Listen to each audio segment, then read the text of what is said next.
Are any of the Jaguars buy low candidates in 2024? What impact will Jim Harbaugh have on the Chargers offense this season? And which Titans do you need to target on your 2024 FFPC Never Too Early Best Ball Tournament teams? Plus, the 2023 FFPC Best Ball Tournament $200,000 grand prize winner Zach Toyo is going to join us to lay down how he drafted his six-figure squad and how he's managed his way to the top of the heap in the 2023-2024 world-famous FFPC Playoff Challenge with just 3 games to go. We've got a great show for you. Ferrell Elliott is here. I'm Eric Balkman. Stick around. Your high-stakes fantasy football hour starts now. Stand the pressure. I've seen greater men than neither lesser.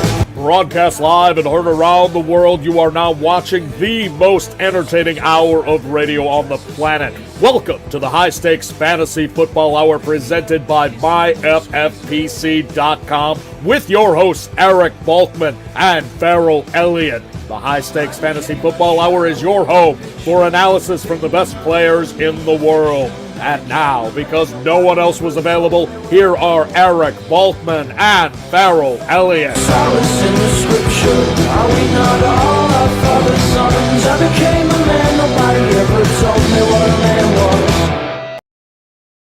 Thank you, Rob, and greetings and salutations to all of you Balkaholics and Ferrelliacs. Welcome to the latest episode of the High Stakes Fantasy Football Hour, presented by MyFFPC.com, the Fantasy Football Players Championship. I'm your slightly above average host, Eric Balkman, and my co-host is the definitive commissioner of fantasy football himself, Ferrell Elliott. Coming up on tonight's show, Ferrell and I are going to discuss our thoughts on Rashee Rice as the number 1 fantasy football option in Kansas City. Jim Harbaugh, what effect is he going to have on the Los Angeles Chargers in 2024? And the 2023 FFPC Best Ball $200,000 grand prize tournament winner Zach Toyo is going to hop on board to talk about Jackson Smith and Jigba. He's going to talk about the rise, or potential rise, I should say, of Kendra Miller in 2024, the Never Too Early tournament with the FFPC, and much more. If you want to connect with us on the X machine, feel free to do so at HSFF Hour. I'm at Eric Balkman, EricBalkman.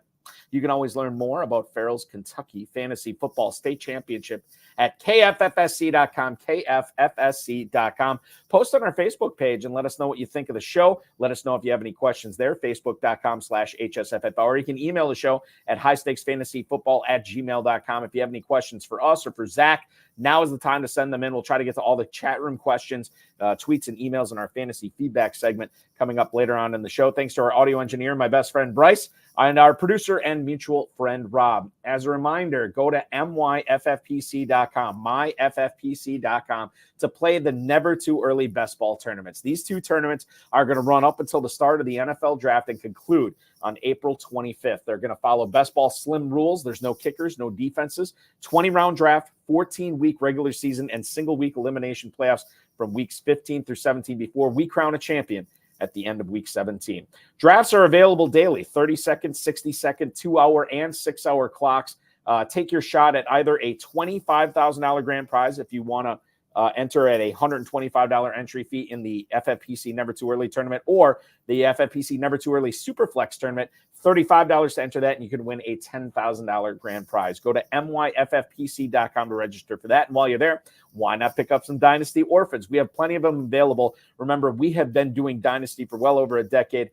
I don't even know how many thousands of leagues we've had. Not a single one has ever folded. So if you're worried about that, worry no longer. You get some great deals on some of these Dynasty Orphans. Check it out, MyFFPC.com. Numerous squads have already had their entry fees lowered for 2024. Remember to like this video, subscribe to the channel, comment on it, youtube.com/FFPC Fantasy. Share it with your friends, share it with your enemies, and get notified each and every time we go live right now. Or not right now, but anytime we go live, which right now is usually about 2 times a week. The first week of every month until the start of the season, we'll go live 3 times a week. So that's what's going on at MyFFPC.com.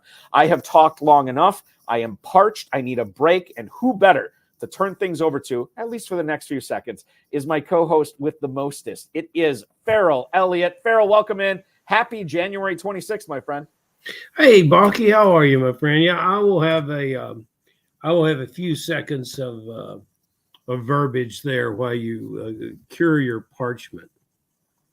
Hey, Thank here's you a so guy much. claiming to be first in the playoff championship. Yeah, so let me give you a backstory on this. This is my buddy. This is my buddy Cullen. You know, if you got a guy named Colin, he's got to be a buddy. That's a good. Yeah, exactly. Yeah, Cullen listened to my show. He listens to my show in Northeast Wisconsin, and he found out about the FFPC through that show. And he actually won $10,000 playing in the FFPC. I believe it was the Best Ball Tournament. Cullen, correct me if I'm wrong. Won $10K on that last year, and he's in first place in the $35 playoff challenge this year. He's in sixth place right now. It looks like he's kind of poking you with a stick there. He is, yeah. He wants to get on the show. We'll get him on the show for sure. You know, I'll tell you, Colin, if you want to poke Balky a little more, you can point out to him that in the KFFSC Super Sunday Sweet 16, there's only 5 spots left, and Balky has yet to embrace his potential championship by joining the league because there's only 5 spots left, and it, you know, Colin, you could just keep on pushing that stick in there. That's what Cullen wanted. He won the 10K in the Best Ball Tournament last year. He finished 6th, and we'll have the I can tell the champion guy's a winner. He's a winner. Zach. Yeah, there you go. Thank you for Cullen for correcting that. I appreciate it. Wow, so much to get to. And we got Zach Toyo coming up, the Best Ball Tournament champ.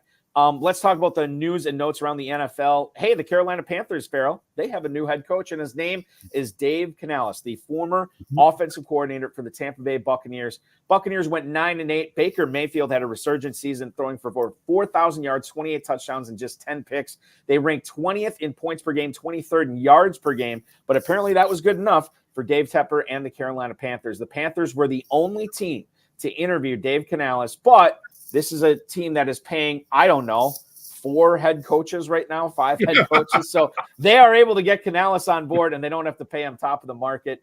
The Panthers last year went 2-15. Number 1 overall pick is going to go to the Bears, so they will not have that. Last year's number 1 pick, Bryce Young, we don't know what's going to happen with him going forward. I think that it was kind of an uphill climb given the weapons that Carolina surrounded him. But I think this is good. This is good for Carolina. It's good for Bryce Young. I don't think that I'll be targeting Panthers in my drafts this coming year based solely on the Canales hiring, but I think Carolina could have done a lot worse. I'm intrigued. I think that's the best way I can say. I'm intrigued to see what Canales is going to do with the Panthers this year. And I think you could stay intrigued, Balky, because they got a new general manager as well. And, you know, he's likely the rookie head coach and rookie GM, and that can be in Dan Morgan and the GM, that can be a recipe for disaster. However, I think they will improve on the field. And, of course, we're interested in the fantasy aspects of this. And so prior to Baker Mayfield, and I think Baker Mayfield, we said it on the show recently, he did well being exposed to what he had at the Rams. But Canales picked that up and ran with it in Tampa. Canales' biggest work, I don't believe, was with Mayfield, but was with Geno Smith, and taking Geno Smith from a guy who you would say, wow, he's doing some good things. He's doing some good things. Oh, that's not so good. To being a consistent NFL starting quarterback at a very late time in his career. So I've got a real good feel for this team. From fantasy purposes, they're going to go out and be competitive in the free agent market, and you may end up targeting some Panthers. And when you begin to target them, Balky, you'll be targeting them in the double-digit rounds, which is pretty good place. You know, I don't know where he ended up, but you can still win bets if you'll say, you know, Adam Thielen caught 100 balls this year. And people will look at it, they'll say, yeah, that's 4 years ago. No, he caught 100 balls this year, 4 of them for touchdowns. He had 2 weeks of catching 11 balls back to back. My point is that he will be with this with this offensive coordinator and this young quarterback. Thielen will continue, and he was essentially free. I think he'll continue. I don't know if he'll get 100 again, but he'll be fantasy worthy, especially in some of the contests that we're having now. So I like, you know, Mingo will move off 42 catches last year. The running backs are what they are. Take a look at what happens there in free agency because there's positions for guys to get on the field. I think it's a real interesting offseason in Carolina. Let's do a little fantasy football trivia, Ferrell. I've just looked this up on fantasymojo.com, at FantasyMojo on the X. Darren Armani, the godfather of the Pros versus Joes competition. a guy who we cite every time we can on this show. The data we get is from his website. There is one, count them, one Carolina Panther going in the single-digit rounds in the FFPC Best Ball, Never Too Early Best Ball Tournament right now. He's going at the 907. Ferrell, who is that Carolina Panther going in the ninth round? That's running back Hubbard. Chuba Hubbard, correctamundo, the only single-digit Carolina Panther right now. Thielen, Mingo, Sanders, all those guys, Bryce Young, they're all going in the 12th round or later. Hubbard is the only guy going in the 9th round right now. Trent Baalke, my favorite GM for obvious reasons, the Jacksonville Jaguars decision maker, said that the team is going to have a, quote, heart-to-heart with Trevor Lawrence over whether they're going to extend him long-term now or in 2025. Eugene Fournette had this story on the X. Lawrence under contract through 2024, but if they pick up his 5th-year option, he's under contract through 2025. In his first 3 seasons, just under 12,000 yards, 58 touchdowns, and 39 picks. He led them to the playoffs in 2022. However, the team kind of imploded down the stretch. 1-5 in their last 6 games this year, finished with a 9-8 record. The offense was good. It finished 13th in the league in yards and points per game, but the team obviously has some issues on the defensive side of the ball. The question here, when we don't necessarily care about the defensive side of the ball as much as we care about the offensive side of the ball. Ferrell, I look at what happened last year. Calvin Ridley, although he did not live up to his ADP as far as his performance goes, he surprised me a little bit with several weeks last year. I think Christian Kirk was having a solid season until he got hurt. Evan Engram had the 2nd best tight end receiving season of all time, if you just look at receptions. So obviously he had a good year. Travis Etienne kind of underwhelmed.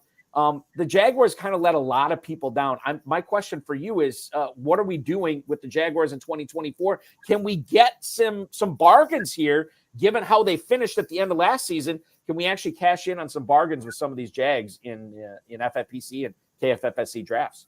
You should get bullish. You shouldn't overpay, but you should get bullish. Maybe I should audition. Maybe I should audition to be Trevor's agent here. You know, I go into there. Look, they went on the road to Cincinnati and lost by 3, and they went on the road to Cleveland and lost by 4. And everybody else probably would have, based on the time that they were playing against those 2 teams. In the middle of the year, they won 7 out of 8. They lost a game in terrible fashion at San Francisco, but if you throw that one out, 7 out of 8 in the middle of the year. The tight end was fantastic for fantasy purposes. I think the running back now supplants the kind of running back that Eckler was, and I think we see more of him. And you're right. We look at Trevor Lawrence. You only threw 21 touchdowns this year, but maybe a lot of that had to do with the fact that Kirk got injured. So I really, if I were running this team, I'll take it from the other angle. I would come in here and I would do a deal with Lawrence because my team, whether I'm going to have a heart-to-heart with him or not, it's not going to change the fact that my team is invested as this guy as our quarterback. I don't want to go through a year of what if. I want to go ahead and make this deal. I might get a little bit of a discount between he and his agent and the general manager. The heart-to-heart could be, hey, let's get a little discount. Let's get some pieces on this team that can help you. Zay Jones, a good player. He probably leaves. Cam Robinson, I think I would be ready to give up on him at tackle and bring some new life in the offensive line in. But no, this is a team that I would be bullish on, and this was a team that I would look to stack in the early best balls. I'm looking at it right now as far as the Jacksonville Jaguars go, according to Fantasy Mojo. ETN is still going in the mid-2nd round. Ridley has obviously fallen. He's a mid-5th round pick. You can still get Evan Engram as tight end 7 at the end of the 5th round, right next to Christian Kirk, too. So I think that those are some interesting buying opportunities if you're drafting right now. And why wouldn't you be? There's nothing else to do. It's the dead of winter. This is what you do. It's been very cold and dreary in Wisconsin. So that's just what I assume everybody's doing. Everybody's drafting right now. ESPN's Adam Schefter has reported Jim Harbaugh is leaving Michigan and he is accepting the Chargers head coaching job on a 5-year deal. They interviewed him twice, and they decided to hire him after that second interview. Harbaugh actually was scheduled to interview with Atlanta a second time. That didn't happen. And now he goes from being a national champion at the collegiate level to taking over a franchise with, some playmakers. There's some players there, and we'll see what he can do. Jim Harbaugh is famous for instituting a culture change everywhere he's gone. Stanford, the 49ers, Michigan. He has uplifted all of these teams to being much more well off than where he found them. What he takes over in Los Angeles is interesting. He's got a quarterback in Justin Herbert. We'll see what they do with Keenan Allen and Mike Williams, and Gerald Everett's a free agent. Austin Eckler's a year older as well. What do you do with these Chargers strictly based on the Harbaugh news, Ferrell? I'm bumping all these guys up. The question is, who's going to be back in Los Angeles and who's moving on? I want to see who his offensive coordinator is. I want to see who some of these guys he brings with. Harbaugh is 60 years old now, and he's a weathered 60 years old, and he's coming from a place where he's leaving a lot of his talent behind. And, he's likely to get a very, very young general manager. I think the candidate for the job is a fellow named Brown, and it's been an excellent personnel man at every stop that he's been. So if Greg Roman comes in as offensive coordinator, I'm going to feel one way about it. There's talent at Detroit. Ingstand, I believe the guy's name is. He's their passing game coordinator, and he's from California. And that helps when you're recruiting these high-profile young coaches. It doesn't help that you have the Harbaugh mania attached to you, but it does help that you're recruiting them to come back home in California. So I want to see what kind of coaching staff he puts together, and then I'll get an idea of what I want to do with this team. But I think a lot of people like you will say, load up on Chargers. We all love Chargers. We all love the potential. Keenan Allen, yes, I'm back for another year. But I'm going to take a wait and see approach until I see who else is going to join Harbaugh in the coaching room. Yeah, and I think that's crucial. Like we talk about, the head coaches that could make a difference. Like I didn't even bring up Raheem Morris tonight going to Atlanta. He's a defensive coordinator. We need to find out who his OC is going to be before we can sort of take away tangible information for that. Now, there is an offensive coordinator that is now a head coach, and his name is Brian Callahan, and he's the new head man in Tennessee. Callahan led the Bengals as an offensive coordinator to 21.5 points a game. And this while Joe Burrow missed the second half of the season, Jamar Chase missed a ton of time, T. Higgins was dinged up. Callahan is from the Gary Kubiak coaching tree. He's worked with Peyton Manning, Matthew Stafford, and obviously the aforementioned Joe Burrow. I don't know what the Titans are going to do at quarterback. I feel like if this is Will Levis's year, we talked with Josh Larkey from the 33rd team last night on the High Stakes Fantasy Football Show, and he said, I think 2024, they are married to Levis, but it's all bets are off after this season. We'll see what happens. What do you make of the Titan skill position guys, specifically Treylon Burks, DeAndre Hopkins, Derrick Henry for now, Ty J. Spears, based on Brian Callahan coming from a really good team that he was able to squeeze a lot of points out of, that was dinged up this year. Now he comes to Tennessee, Ferrell. I think we focus on free agent T. Higgins and expect him to join the coach in Tennessee. And from there, we can figure out what the receiver core looks like. Westbrook Akini is one of my favorite receivers in this group. He can't get on the field. Whether or not Hopkins stays is to be determined. But I think Hopkins could be easily sold on the fact that this offense and this quarterback is going to look significantly different. And, anyone could, it would be a thrill to be Joe Burrow's quarterback coach. What are you going to say? Joe, get out there and do what, But how he had Browning prepared to play, I think, is what got everyone's attention around the league. And when you have your second guy that can come off and you don't miss a whole lot of beats when you had one of the better younger quarterbacks in the league, there's something to be said for that. And so you take this group of players that he will assemble around him, and sure, I think Henry's gone, and I do like Spears, but you take a look at the group of players and you suspect that now that he's the head coach instead of the quarterback whisperer, he's going to bring that same culture to getting the most he can out of all position players. And that would be really good for fantasy football. And if Hopkins is there, man, that would be something special. And we all have loved the tight end there. Yep, Okonkwo. And if someone's going to get the best out of Okonkwo, perhaps this is the man to do it. I think if you are looking for Tennessee Titans squeezing the fantasy production out of them, Callahan's probably the guy to do it. If you're looking to try to win $200,000 in the FFPC Best Ball Tournament, let's bring on tonight's guest because he clearly knows how to do it. He won the $200K in the 2023 FFPC Best Ball Tournament. He's currently, this is the other thing too, first place overall in the 2023-2024 world famous FFPC Playoff Challenge with just 3 games to go. He's going to tell us all about that as well. Please welcome aboard Zach Toyo. Zach, welcome into the program tonight, man. Hey, thanks, Balky. What's up, Ferrell? Mr. Zach, how are you, buddy? Good. Thanks for having me. Excited to have you on. I always ask this question for anybody who wins buku bucks at the end of the season. How closely were you following this team that ultimately won the $200K in the Best Ball Tournament, specifically in Week 17? I mean, did you have the live scoring up? Were you glued to it? A lot of stuff can happen in this tournament. Right. I mean, I had 25 teams advance into the playoffs. I think 5 got through to Week 16. So this was the last portfolio standing. So I had invested interest in this going through. So I was tuned in. Everything lined up with the holidays. So it was a nice sweat. Right. Yeah. What did you just curiously, what did you do when the, after the games were over Week 17 and you saw that you were in first place? How did you celebrate? Man, I was just grateful. This is the one that stuck out, and we grinded these drafts. So it just a lot of satisfaction. And I know everyone else grinded in the FFPC. So just grateful that this one went through. That, in this format, and I am certainly not the volume player that you are, and congratulations, by the way.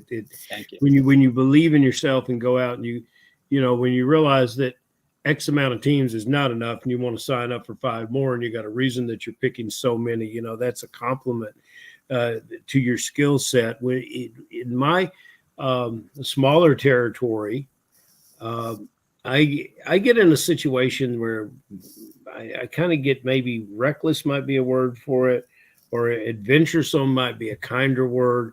But when I'm playing best ball, I take some risk. I kind of go out on the limb. Do you have any stories about that with this team, that you took the risk and reaped the reward? When I look at the draft board, it looks like I got a bunch of closing line ADP values, so no big reaches. As far as roster construction, I took Lamar at the 4-2, had Bryce, which was a bad pick, in the 13th. And I think generally when I take a elite QB, I like to stick with 2 QBs. So maybe I got a little out of construct. I took CJ Stroud, so that's 3 QBs. There you go. I think it was my first big stab at this tournament doing volume. So it just opens up so many combinations, so much different exposure. So it was a good time. What about the Week 17? Like, who are your heroes? Like, when you were looking at the live scoring, who are the guys that had the big Week 17 for you that helped you get this grand prize, Zach? I mean, CD was the piece you needed in Week 17 in every tournament. It seemed like everyone was showing up with the Amon-Ra correlation. For this team, I had Devontae. I think he scored 34 opposed to Amon-Ra, which was 22. So that was a nice differentiator. The correlation was Breece Hall with Njoku. Oh, yeah. That was a big jump on the field. I remember it was interesting because the industry started souring on that correlation just with the Cleveland venue, and I think it was forecasted to be low scoring. So I remember during draft season that Cleveland New York correlation was sort of undesirable, and this game just popped off. So that was a correlation you needed. I mean, DJ Moore went off, had a ceiling week, but everything clicked. All right. Well, enough of enough of looking in the rearview mirror. Balky will probably later get to start talking about how you spent the money or how you're going to spend the money and that kind of thing. But I'm interested in 2024. I want to join you in the winner's circle with some of my teams. Let's start talking about some players. We've thrown out some rookie wide receivers. I was very bullish on rookie wide receivers this year, and I was very happy with the one that I was most bullish on, which was Flowers. Coming off his injury, though, I liked Jackson Smith and Jigba, but I did not. The injury is the late injury, and I think it was a late injury, Balky. It kept me away from him. Still, he put together in that offense with those other receivers there.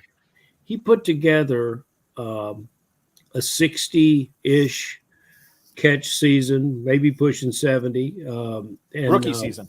4 touchdowns, yeah. And, you know, that was impressive for me. This player is going, as Balky and I last week, we were trying to find this year's Pittman. This player is going in the neighborhood of where Pittman was last year. Do you see 100-catch receiver in this player or better? What is he at value going in the late 6th round currently? Yeah, so I'm looking at the draft board. 612 seems about right. I had a lot of JSN exposure this year. I think this impending wide receiver draft class coming in is going to shake up a lot of things, and it could drive his ADP down. I'm looking at Marvin Harrison, Neighbors, Romeo Dunze. I would take all of those above JSN. It seems like the decision point is him versus Terry McLaurin. I would take Terry McLaurin over JSN with Drake May or Jaden Daniels as his quarterback. I would take Jaden Reed over JSN. So maybe he's looking like more like a early 7th, I'd say. Okay. What was it, Zach, because you said you had a lot of exposure to JSN last year. What was it about JSN that really attracted you to him in 2023? What were the attributes? What was the situation? Why did you want to get enough of Smith and Jigba on your teams? It was his prospect profile. He was just elite in every metric. I mean, he outshined Garrett Wilson. So I thought he was going to take over Lockett sooner. It just never materialized. Gino just wasn't able to ascend him to where he needed. Perhaps Pete Levin might help him. Yeah, that's interesting. Sort of depends. I think Lockett looks like he's close to done.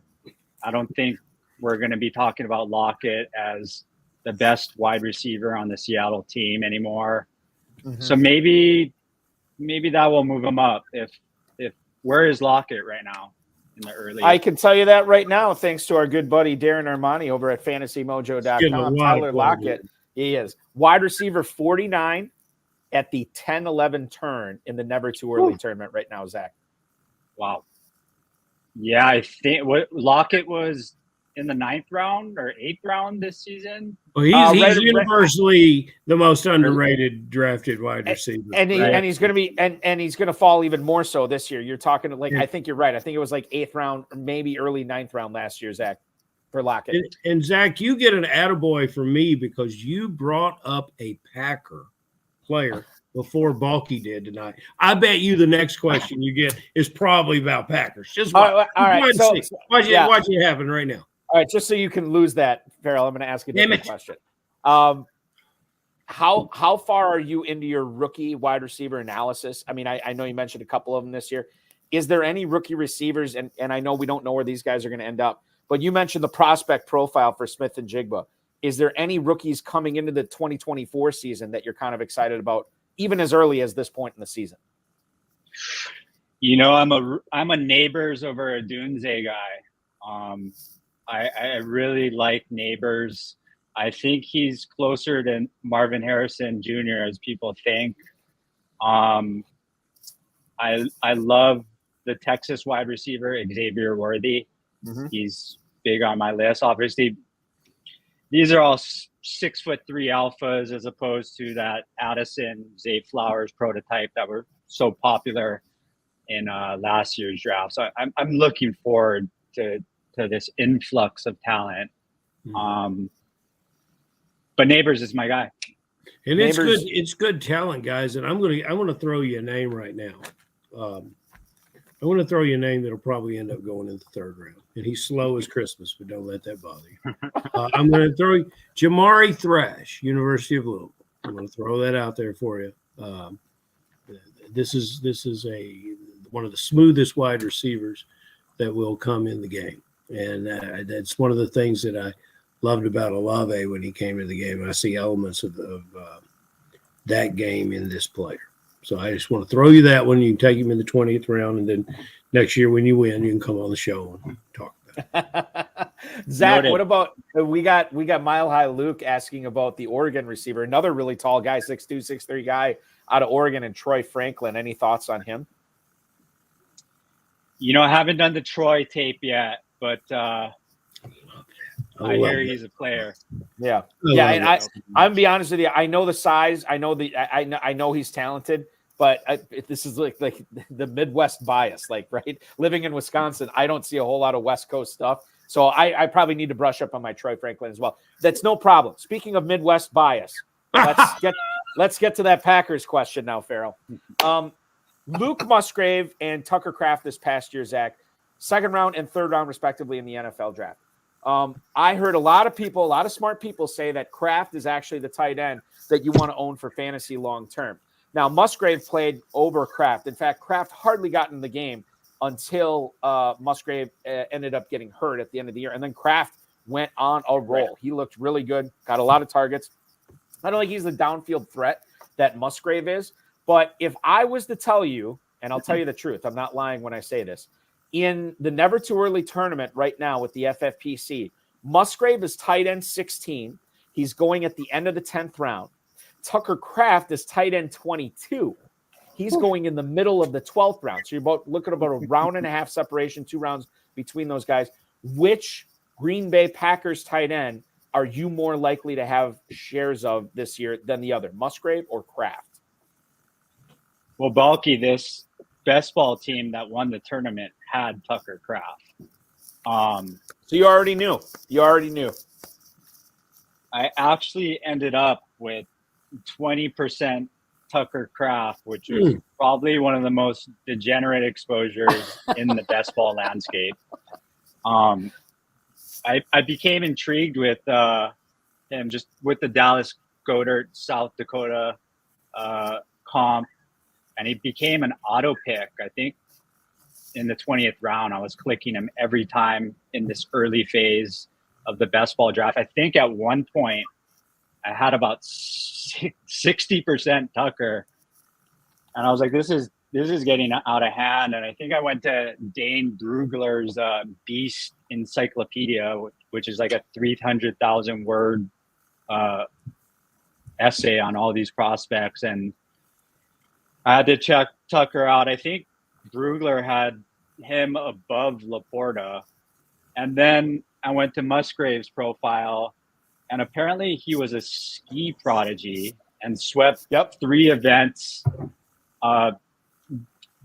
slalom, and I think Super G. And I read that, and I was like, I think I have this all wrong. And that's when I stopped drafting Tucker Kraft.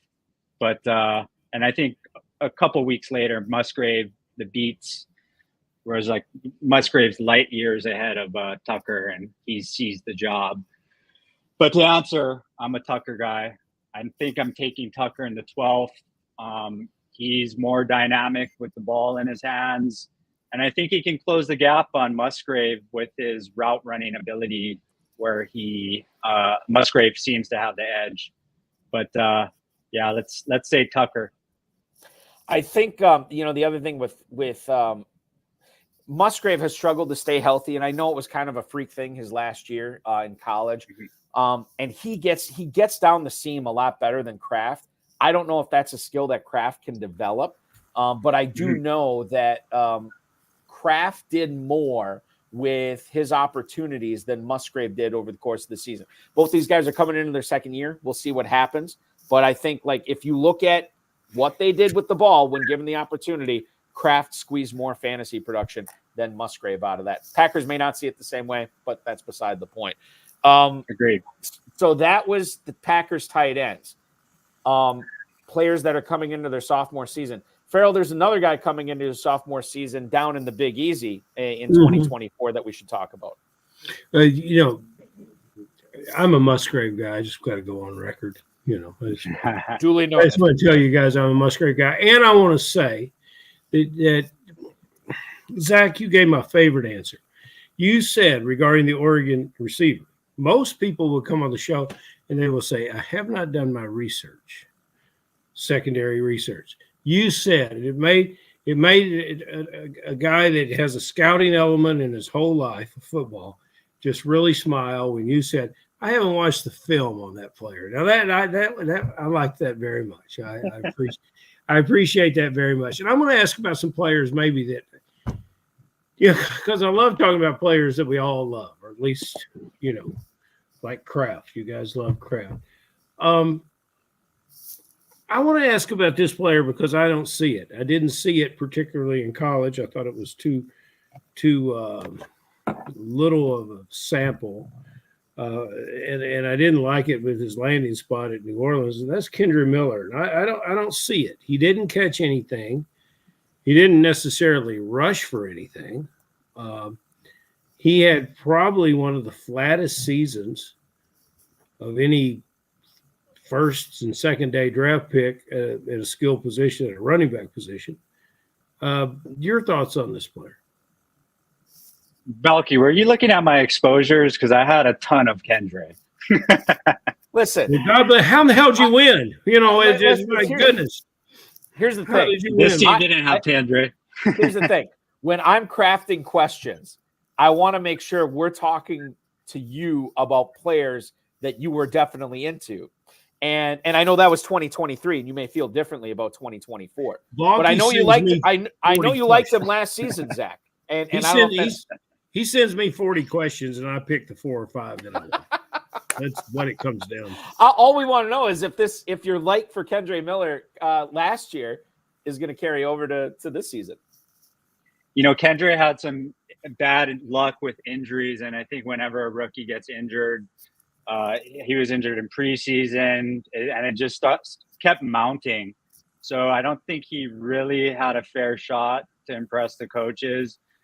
The biggest problem for Kendre is Kamara still looks like he has it. So even if Kendre were to emerge, he's getting those early down rolls because Kamara is not going to relinquish his third down duty. And then you have Taysom, who New Orleans just loved. Mm-hmm. So, from just an opportunity standpoint, I think it's an uphill battle. As far as his abilities, he's got prototype size. I think he can block. There's a chance at this point he's probably just a handcuff. Yeah, and you drafted this player before you knew his landing spot, right? Because we were in the never too earlys, or were we not? You were in the regular. No, so you knew he was headed to New Orleans. I had Kendre exposure in the Best Ball Tournament. Gotcha. I was pretty heavy on him. Okay. What about Miami? And we're going to go to an email here for you, Zach. Ron in Dallas, actually. How do you handle the Dolphins running backs in the never too early draft? So if you're drafting now, I can tell you, according to Fantasy Mojo, that Devon Achane is going off the board on average as the 8th running back at the 208. So he's sort of like a mid to late second round pick. Raheem Mostert, running back 29 in the late 8th round. Almost 6 rounds separate these two. Well, more than 6 rounds, I guess, technically separate these two players. How do you feel about those values right there, Zach? Do you like one or the other? Do you like neither of them? Do you like both of them? I had a lot of Raheem this year, so that's my boy. But I think this year I'm going to pivot to Achane. I just think he's so explosive. He's one of those players that has spike weeks that could win a league just in 1 week. 190-pound back. I feel like he's going to acclimate his body in this offseason. just so he can kind of develop into more of a full-time role. I'm digging Achan over Raheem, even at a discount in the 8th round for Raheem. I think that's right. Mid-second. Yeah, 208 for Achan right now. He's an exciting player. I think Mostert's going to play until he's about 36, retire for 2-3 years, then come back at 40. Then come back. Yeah, that's what I expect from him. I mean, and it'll be great. He's just a joy to watch. He's just, you want to see. Well, perhaps he's going to lose a step. Well, he's got 2 or 3 to lose. He's faster than just about everybody in the league. That Miami team. I see he's going right next to Nick Chubb. Yeah. Nate. He is in the territory as I bring it up here. He is at that's the wrong draft. He is in the territory of so Mostert is Nick Chubb at the 807, Najee Harris at the 812, Brian Robinson 803. So that's what you're looking at there. But Chubb and Mostert.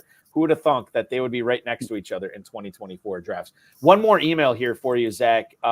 Greg in West Nyack, New York. Wow, that's a new one. Hi, Zach. Are you concerned? Oh, Ferrell, this is a good question for you. Hi, Zach. Are you concerned that Michael Pittman might leave the Colts, bumping up Josh Downs or Alec Pierce? Congrats on the cash. That is Greg in West Nyack, New York. Zach, how do you feel about Pittman? You think he's pretty stable in Indianapolis? He had a great season this past year, and I think Pierce and Downs, for the most part, took a back seat to him. Your thoughts on Pittman in 2024? Yeah, thank you, Greg. I think it depends where Indy goes. I don't think it's a great year to have an impending contract for a veteran wide receiver. In this case, Pittman may not be a veteran, but just this crop of wide receivers coming in, I think there's a chance they could rotate out of him, which would definitely bring up Downs, who I do like. But to answer your question, Pittman is a player I targeted.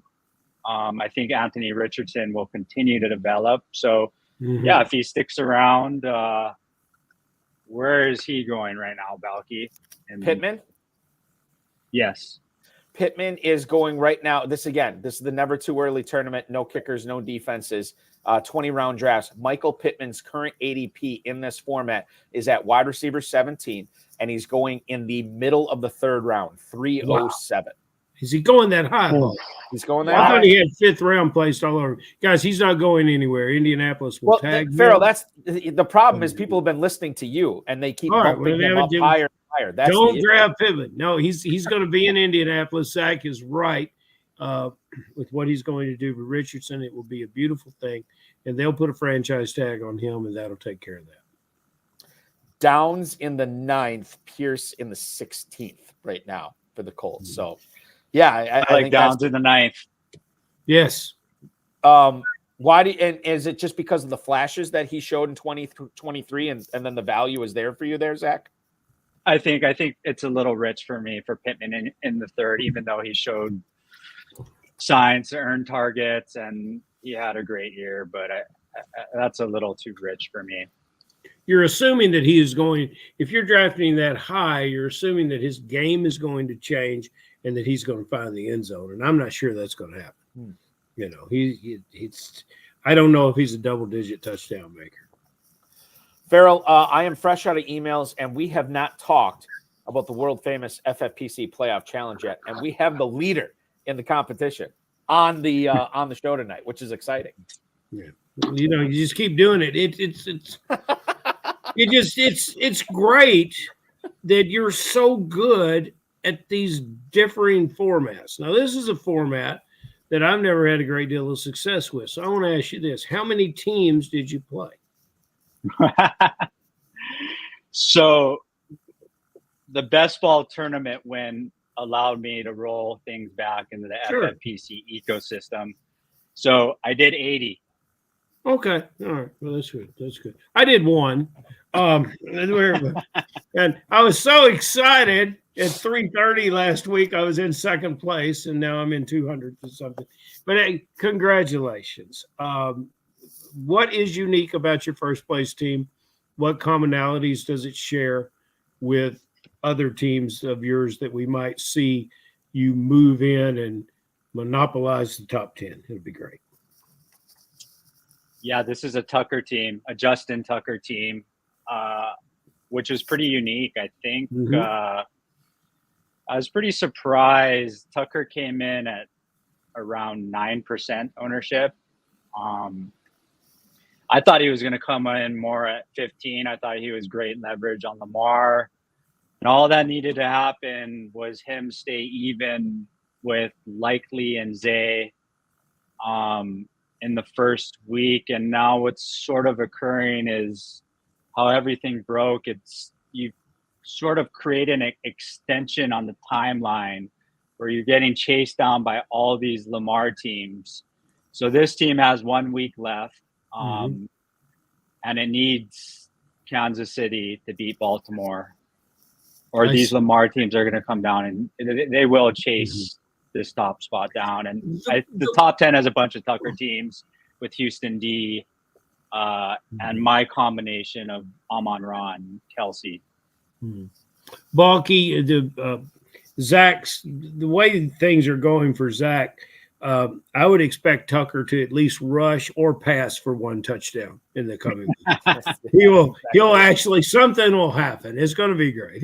He may catch a touchdown pass. They may line him up. You never know. Zach, so just to confirm, your first place team, Tucker, Kelsey, St. Brown, and then McCaffrey, are those the four you're rooting for here? Yes. Okay. Got it. Got it. I mean, this team it's live. I just started jumping into the spreadsheets and seeing everyone chasing me down. I think I'm the next Lamar team. I'm about 38 points clear of him, which is in 68 points. I need that Kansas City win, baby. Yep, that's what it comes down to. So I'll be rooting with Taylor for Patty Mahomes this week. Shake it off, baby. Yeah, that's exactly right. Zach Toyo could be the anti-hero of the FFPC if he ends up with 2 six-figure grand prizes in 1 year, and that will be my last Taylor Swift reference of the night. $200,000 in the best ball tournament, Zach. Have you thought about what you're going to spend any of that money on? Is this going to be? I know you've already rolled in heavy on the playoff challenge. Do you have that money earmarked for anything else? Yeah, I mean, I actually was eyeing out this Tacoma truck, but I'm just in love with this tournament, and I had to go shopping for some exposures. I have an espresso machine that I've been looking at. I'm addicted to coffee, so it's a big decision point. It's like a Dunze versus Neighbors decision point that I'm trying to decide with this espresso machine. I love it. Hey, I have Maxwell House here. Jeff Joaquin, who you'll need to meet, Zach. Jeff Joaquin, Balky, he says that my kitchen counter looks like a screenshot from the 1970s. I have everything but post them there. Retro was in, Ferrell. Retro, well, yeah, it better be because I'm stuck. Jeff should know that. I mean, he's a SoCal guy. He should be up on the trends. Retro was in, or at least Zach. I'll tell you what. If there's anything left, and if that espresso machine comes in right at or under budget, we would love to have you in Kentucky as well. You would love it here, and you would. Obviously, your game needs sharpening, so you need to come here and get ready. Love to, Ferrell. Thanks. Yeah, absolutely. Ferrell, one last question for Zach before we let him enjoy his Friday evening. I remember I picked one. Oh, yeah. Give us a dog. Give us somebody that through all your teams, you just will not have you just won't have him. And then tell us somebody, I gave you Jamari Thrash. Give me a sleeper. Give the listeners, give Cullen Hoffman a sleeper and help us out a little bit. So your last question, a sleeper. Well, I'll start with the rookie. I love Xavier Worthy from Texas. He's got the long speed of Jameson Williams, and he's got some shiftiness of Zay. He ran a 10.55 100-meter as a freshman, so he could go 4.3 at the combine, and he could be in that 20 to 25 range. So Xavier Worthy as a rookie. How about Andre Isobas for Cincinnati?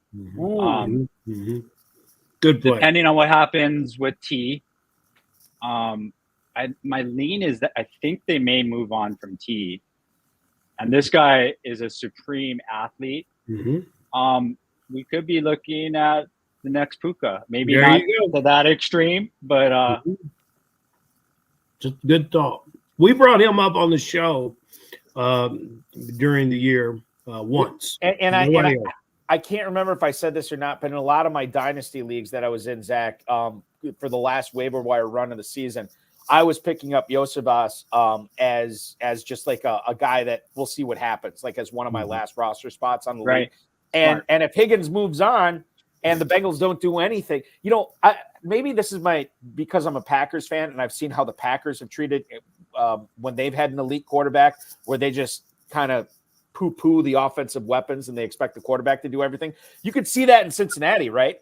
Well, we got Burrow, we got Chase. Like let those guys cook. We'll fill in the cracks, with other players that we need on this team on defense and the offensive line and what have you.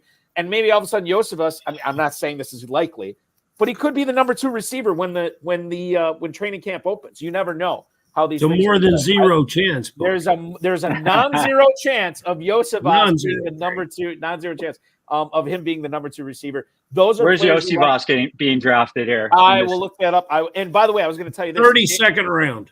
No, come on. Xavier Worthy is already a 13th round pick in the Never Too Early tournament.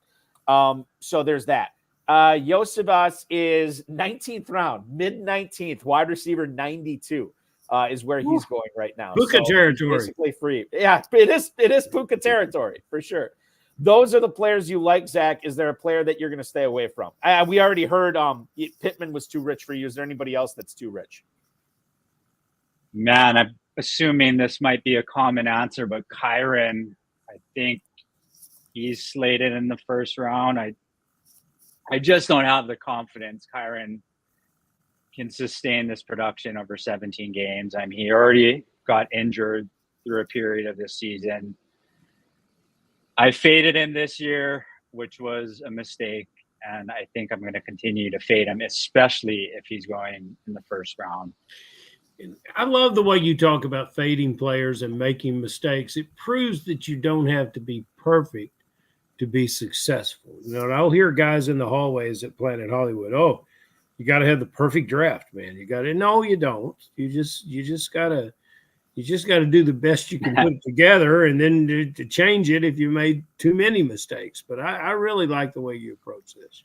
Ferrell, is that 4.68 40? I couldn't get it out of my head. If he ran a 4.63, I might have had some Kyren this year.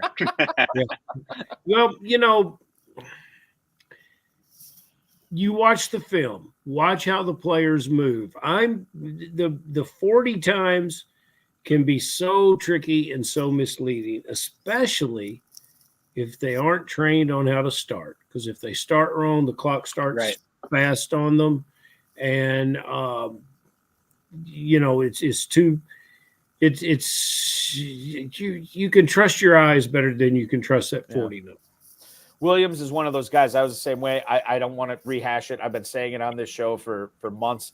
Like everything, there's nothing attractive to me about Kyren Williams until I saw that blurb from Jordan Rodriguez, and she said that he was catching a lot of passes in training camp. Mm-hmm. And I said, okay, well, he's the guy behind Cam Akers. It's the 14th round. Let's go.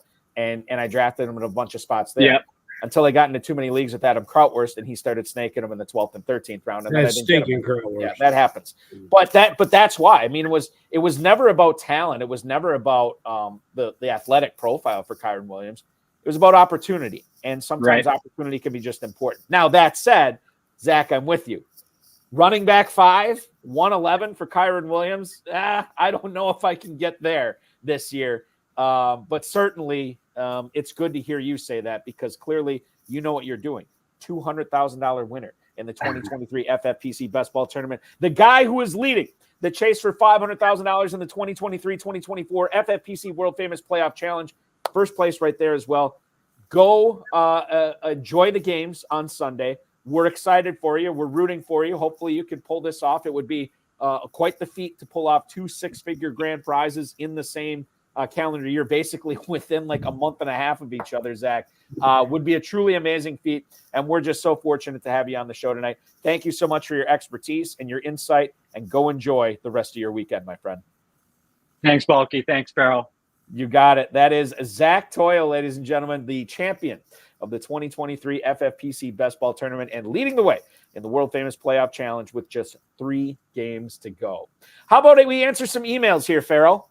Okay. Love that guy. Love that Zach. Oh, Zach is fantastic. Yeah, he was really good, well-spoken. And what he's done this year and what he's doing is, I mean, we talk about the Go Bills guys going back-to-back. We talk about Abib Agbatoba going back-to-back. This guy could win 2 six-figure grand prizes within, whatever it is, 45 days of each other, which is the Go Bills guy they didn't win this year though. They did not. No, they couldn't. You imagine they're somewhere drowning their sorrows and fighting. I know. I don't. You're not getting along anymore. You know what's funny is Sean Stutzman, one of the 3 of the Go Bills guys. Yeah. He actually won. I might have been a 6-figure grand prize in another best ball competition. So he's kind of keeping the streak independent alive. Of the other 2? Independent of the Go Bills. Oh, there's already issues. There's already there's a Yoko in this group somewhere. He could be the Yoko. He could be the Yoko of the Go Bills. If Dom is Paul and Nick is Lennon, then yeah, I think Yoko might be Sean. Although that might be an analogy they're comfortable with. So if they're ever listening to the show, they should just type in that they're okay. Well, when we interviewed the main event champ when was that? Was that 2-3 weeks ago when we had on the main event champion? Nick was in he was in the chat room watching the broadcast. So I know Nick is okay. Everybody else, I don't know. We'll see. That green eye of envy will get you into the chat room. Yeah, it's true. Let's get to Will in Lexington, Ferrell. No, down the street. Yes. Hey, guys, is it wheels up for Rashee Rice as the Chiefs' #1 option in 2024? Rashee Rice, currently in the FFPC Never Too Early Best Ball Tournament, is going off as wide receiver 16 in the middle of the 3rd round. He is going ahead of your beloved Michael Pittman, Marvin Harrison Jr., Keenan Allen, Mike Evans, and Devonta Smith. Does that seem right to you? Are you picking Rashee Rice based on him being the #1 receiver for Kansas City and churning out fantasy volume that's going to make him worth a mid-3rd round pick? Yes, I am. And, the worst answer I gave to a question this year is when you posed to me, Balky, back in October, who the Chiefs receiver would be to emerge. And I stubbornly stayed with Tony. Rice has been so wonderfully impressive. And when you build a relationship with that quarterback, that relationship doesn't go away. So that's one of the reasons that I think Rice you can be very, very bullish on. However, something Zach said, this draft is rich with wide receivers. Yes, it is. And they will perhaps find another rookie. And as you can tell, the Chiefs have not been shy in spreading the ball around. And they don't need a lot from other players. If you notice, about all miracles, we saw it happen twice this past week, was Valdez-Scantling actually caught 2 passes. And, that's all the team needed. That's all they needed to win was somebody catch a pass. And Scantling caught 2 and on to Baltimore. But Rice is the guy. Rice is indeed the guy. Let's do one more email here from Dan in New Haven, Connecticut. And this is kind of going with the conference championships. This is more a look towards 2024. Hey, guys, given that we're seeing another semi-serious injury for Deebo Samuel, and I think it's a very similar injury to what he had earlier this season, by the way, are you fading him in 2024 drafts? Dan in New Haven, Connecticut. Ferrell, Deebo Samuel right now is going as wide receiver 15 at the 303. That's 1 slot in front of the aforementioned Rashee Rice. Your thoughts on drafting Deebo Samuel that high? Of course, you're going to draft Devo Samuel that high. He's tough as nails. Guy spits and the concrete breaks. He carries the ball 10 times a game. There's no safer investment in an offensive player who catches the ball and runs with it, goes over the middle of the field, does everything you need to do. There's no safer investment in Devo Samuel, and when he's playing hurt, you can't tell it. So Devo Samuel all day long. So you're still taking him in the mid-third round next year? Sure. Okay, I have a little trepidation with it, but I understand the elite offense he plays on. I understand the Niners put up a lot of points. That's a decision when I start drafting the KFFSC that I'm going to have to make coming up. Speaking of the KFFSC, Ferrell, I know I need to figure out what I'm doing. I expect to get an answer tomorrow on my childcare for Super Bowl Sunday weekend, so I can make it down to Louisville. But as you said, 5 spots remain in those Super Sunday leagues. You're looking at 3 drafts on Saturday and 1 on Sunday with openings right now. And you can register for that at KFFSC.com, KFFSC.com. That's the place to go. Very excited to do that. I drafted on Super Bowl Sunday last year, and I'm not just saying this. It accentuated my enjoyment of the Super Bowl for sure, and I look forward to doing it again this year. Well, I appreciate you bringing it up, Balky. And, if you get down here, we'll move some guys around, and there will be people that will graciously step aside to give you more drafting opportunities. It's, you're a beloved individual of the fantasy world. You're like butter and toast from coast to coast, Balky. People love it. When we want you here, we want you here in Kentucky, and then we haven't marketed the league. It's got the same. Not the same, but it's a core group of guys that will come and make the weekend special, and we're looking forward to it. Now, we will have our schedule up here in a couple of weeks for what we're going to do in 2024, and there'll be a couple surprises and a lot of things available. And, Balky, whether you make it or not on Super Sunday weekend or Sweet 16 tournament, you've only been coming now for, I think, 12 years in a row, and you've never missed. So I think you've got a pretty good record, whether you make it or not. We're kind of all for you. Yeah, no, I love it. I'm not joking around. When I get down there in August, it's one of my favorite weekends of the year. Why would I not want to do that twice and get there in February to watch the Super Bowl live in Louisville? It's going to be a lot of fun. KFFSC.com is where to go. Ferrell, we'll do this again next week. Thanks for joining me, dude. Pleasure's all mine, sir. You got it. That is Ferrell Elliott, the definitive commissioner of fantasy football, joining us on the show tonight. I want to thank Zach Toyo, Ferrell Elliott, the FFPC, Rob, Bryce, and, of course, each and every one of you. We will be back, as I said, 10 o'clock next week.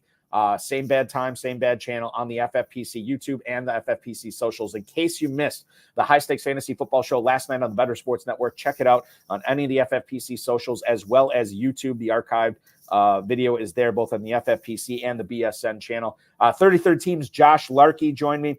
A lot of fun. We got through a lot of stuff going into 2024 drafts. And then this coming Thursday at 7 p.m., we'll go live for 2 hours again. Fantasy Pros Andrew Erickson will be my guest on that. He's been on the show before. A good guy, fun guy, and most importantly, a smart and entertaining guy. So he'll be on with me 7 to 9 next week. MYFFPC.com is where to go to join these never too early best ball tournaments that we've been talking about for the past hour. The 2 tournaments will run through the NFL draft, conclude on April 25th. They're going to follow the best ball slim rules. No kickers, no defenses. It's a 20-round draft. Champion gets crowned at the end of week 17. Drafts are available with a 30-second, 60-second, 2-hour, and 6-hour clocks. So make sure that you are registering for that at myffpc.com. Win 10 grand, win 25 grand. Registration closes April 25th.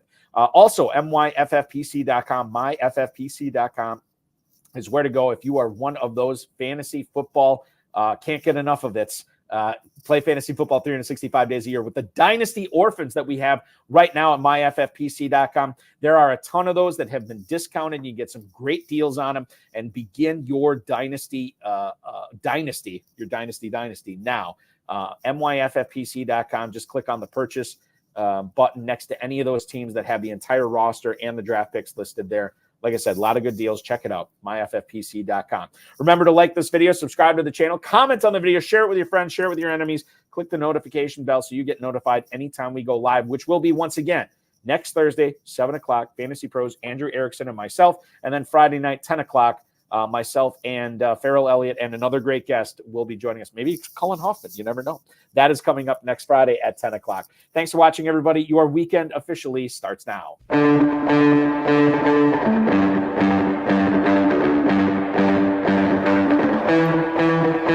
This has been another episode of the High Stakes Fantasy Football Hour presented by MyFFPC.com. It was broadcast live and was watched around the world. Balky and Ferrell will be back next week with more analysis, more interviews, and more advice from guests much smarter than they are. Thanks for watching, and we'll talk with you again next week. One other thing, and I don't know if I mentioned this with the Never Too Early tournaments, those drafts will stop when the NFL draft starts. So everybody is literally on the same playing field. Nobody knows, obviously, where these rookies are going to land. And then free agency, obviously, some will be signed, some won't be. It's a lot of fun. We just had on the Never Too Early champion from last year, Wilson Moy, come on the show last week. He talked about what a blast it is, so make sure you're registering now. MyFFPC.com. Pick up a few Dynasty Orphans while you're there as well. Enjoy Conference Championship Sunday, everybody. We will talk with you again Thursday night, and this show will go live again on Friday evening. Be good, everybody. Talk to you then.